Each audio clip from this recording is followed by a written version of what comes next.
Today we're going to be rigging up a camera to do internal car scenes using only 2 pieces of very versatile camera gear. And the kicker is it's less than $85.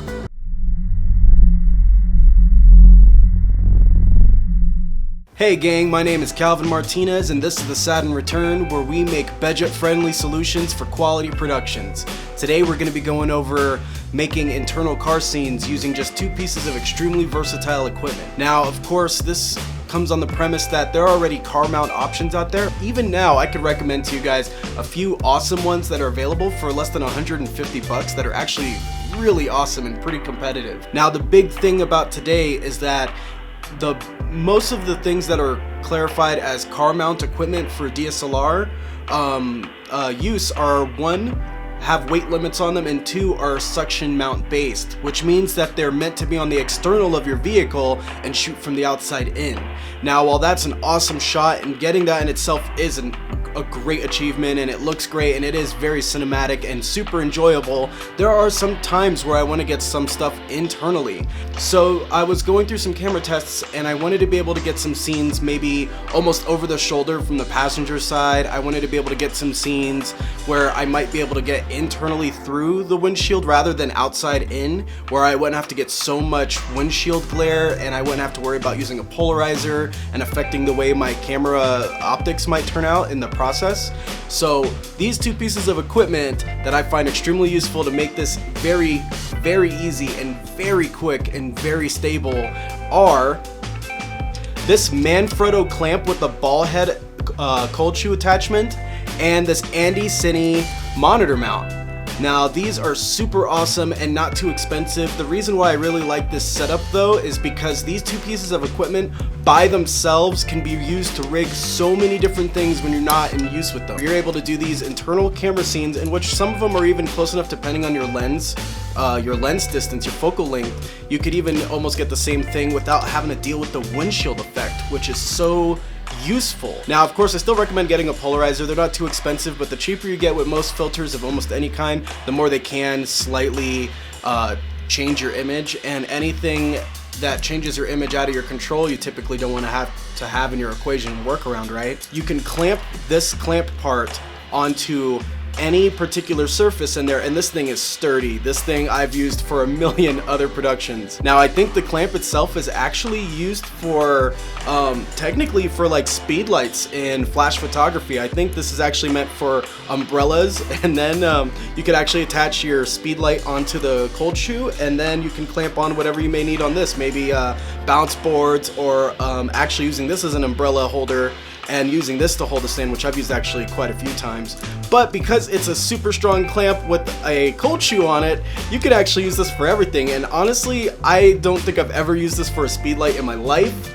I honestly use this far more for every single thing else. You know how many gigs help to go to a rock show where it's like dark and weird, and without affecting the entire room, you get to be able to punch a light right onto this and then stick it on any pole, or stick it on the stage, stick it on a drum riser, wherever you want to, and it sticks great. There's just so many versatile ways to use this clamp that I worship, and I don't think I've ever used it for the at least demoed intention even once.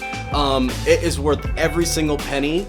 And then, of course, talking about the ANDYCINE monitor mount, the reason I really like this is because it has adjustments on the side where you can determine the resistance of the bend, and being able to do that in and of itself has been something that makes me use these far more than any other typical mount outside of, you know, a cine body setup where I have a cage and I'm using everything else, because I do have a few options for that. I have a few of these because I probably replaced every single thing that I needed a situation for that required a cold shoe and a 1/4-20 thread. So I highly recommend these. I get a handful of them if possible, but the big secret of how I go about doing this with the DSLR in a car or any kind of vehicle is on the clamp here. You have this cold shoe mount, and what's super cool and super secret sauce about this cold shoe mount ball head part of this Manfrotto clamp is that if you actually make sure it's locked, if you actually go out of your way to twist this right here off, look at that, you now have yourself a 1/4-20 female end adapter, right? So now what you can do is you could go ahead and attach this like so. I really like this too because it has this internal little thing, you don't have to spin the whole thing. And now what you can do with this is you're able to actually flip this over and have this over what is on most, absolutely most DSLRs for damn sure, and definitely all over cameras in general and camera rigs that you're working to do any video production on. You can actually put this on the hot shoe mount. Now what's awesome about this is then you're able to hang this down like so and get everything set up the way you want to, and this is how you get things set up for using on a car visor or on the oh crap handles, as all of us call them on cars. You can use this on the door handles of your car. You could get a lot of awesome shots with this. Boom, right? And then it has this locking piece right here, and now that's not going anywhere, like ever. Look at that. Now you can clamp this onto anything. So your imagination is literally the only limit at this point. So now all you have to do is lock it to where you like it, and you're good to go.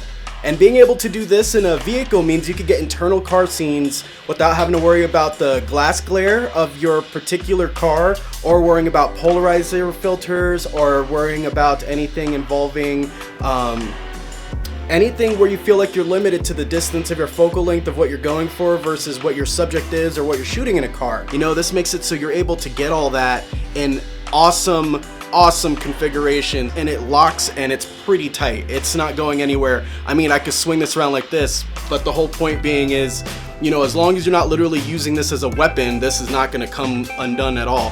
So let's talk pros and cons about this setup. The pros first, of course, I'd like to say that, of course, this is cheap at less than $85. You have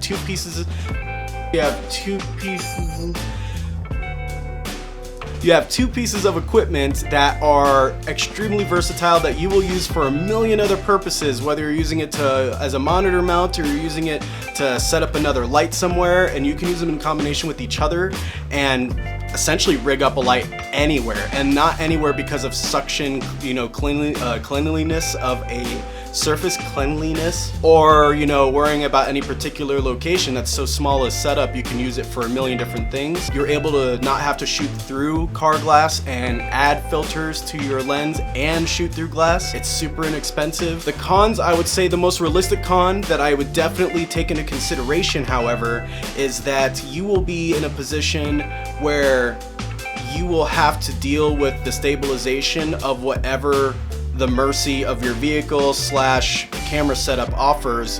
I mean, parts dangle. Anything that's not mounted directly to the metal body of a car is going to add to the vibrations on your camera's image. Now, I have a crappy beater Buick SUV that I use for most of my lugging around for vehicle stuff, and I used this camera test with this vehicle running down in my neighborhood in spring season, and of course, as you know, during spring, what happens is a lot of the roads go through a lot of crap because all the water that's soaked into the concrete in your area will add to potholes and road damage and, you know, still snow mud piles and stuff. And I was still able to get a pretty awesome image after the fact, which was really cool. So I think some of those things is that the cons that you have to be worried about with the stabilization are really cons that are in your control.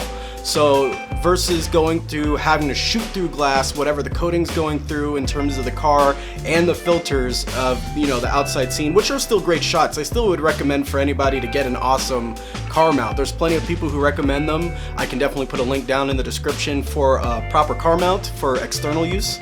But the whole thing is you're shooting through multiple layers of glass, and sometimes that look is awesome. If you're going for that look, then it's all for you, and it is awesome. But if you're looking for something more controllable and internal, this might be the setup you guys are looking for that is extremely affordable with parts that you will not just use only for a car. If a single one of you are able to take advice from this and actually use it in your own productions, then this video is worth it. If you like this video, consider giving it a thumbs up, subscribe to this channel for more content and help this channel grow.